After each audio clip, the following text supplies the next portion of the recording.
चार होशियार भाइयों की कहानी।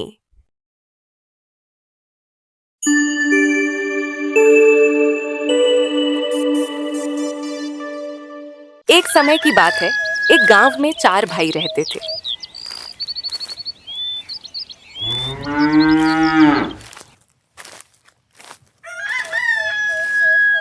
चारों भाई बहुत होशियार थे।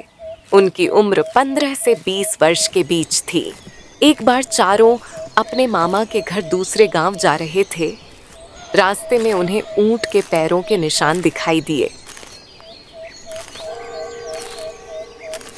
थोड़ा आगे चलने पर उन्हें एक व्यक्ति अपनी तरफ आता दिया। जब व्यक्ति उनके पास आया तो उसने चारों भाइयों से पूछा, मेरा ऊंट कहीं खो गया है? क्या तुम्हें आसपास ऊंट कहीं दिखलाई दिया है? चारों भाई में सबसे बड़े भाई ने पूछा, क्या ऊंट का एक पैर टूटा है? तभी दूसरा भाई बोला, क्या ऊंट की पूंछ कटी हुई है? फिर तीसरा भाई बोला, क्या ऊंट एक आंख से काना है? फिर चौथा भाई बोला, और उसके ऊपर गेहूं रखे हुए हैं। बच्चों की बात सुनकर ऊंट के मालिक को लगा कि अवश्य ही इन बच्चों ने उसके ऊंट को देखा है। उसने झट से बच्चों से पूछा, बच्चों बतलाओ, मेरा ऊंट कहाँ है? तभी चारों ने उत्तर दिया, हमने ऊंट नहीं देखा। बच्चों की बात सुनकर ऊंट का मालिक बोला, अगर तुमने ऊंट नहीं देखा है तो तुम्हें कैसे मालूम कि ऊंट लंगड़ा, काना, पूंछ कटी हुई है और उसके ऊपर अनाज रखा हुआ है? फिर भी चारों भाई यही बोलते रहे कि हमने तुम्हारा ऊंट नहीं देखा। ऊंट के मालिक को चारों भाइयों पर शक हुआ कि इन्हीं ने ऊंट चुराया है।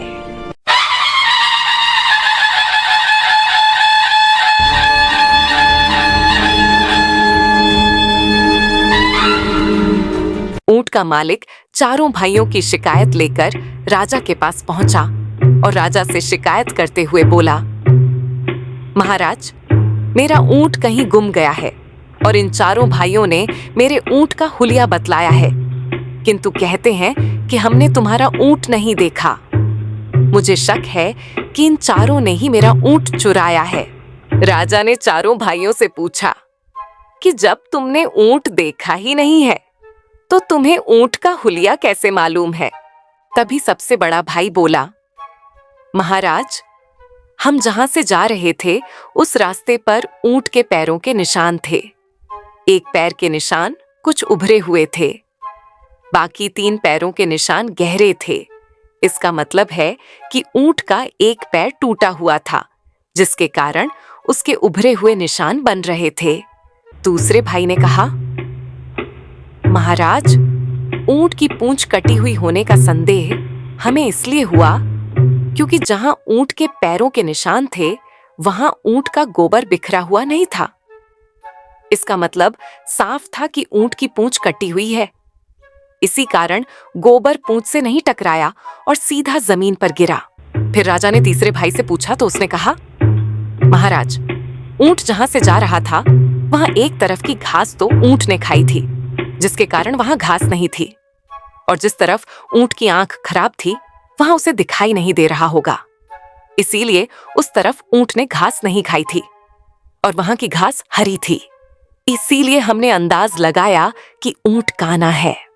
फिर चौथा भाई बोला, महाराज, जिस रास्ते से ऊंट जा रहा था उस रास्ते पर गेहूं के दाने बिखरे हुए थे, इसलिए मैंने कहा कि ऊंट के ऊपर अनाज रखा हुआ है, किंतु हमने इनका ऊंट नहीं देखा था।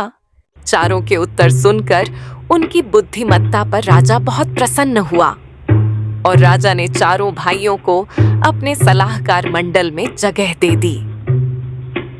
कहानी से सीख, बुद्धि और समझदारी से बिना देखे भी सच का पता लगाया जा सकता है। सच्ची बुद्धिमानी देखने में नहीं, सोचने में होती है।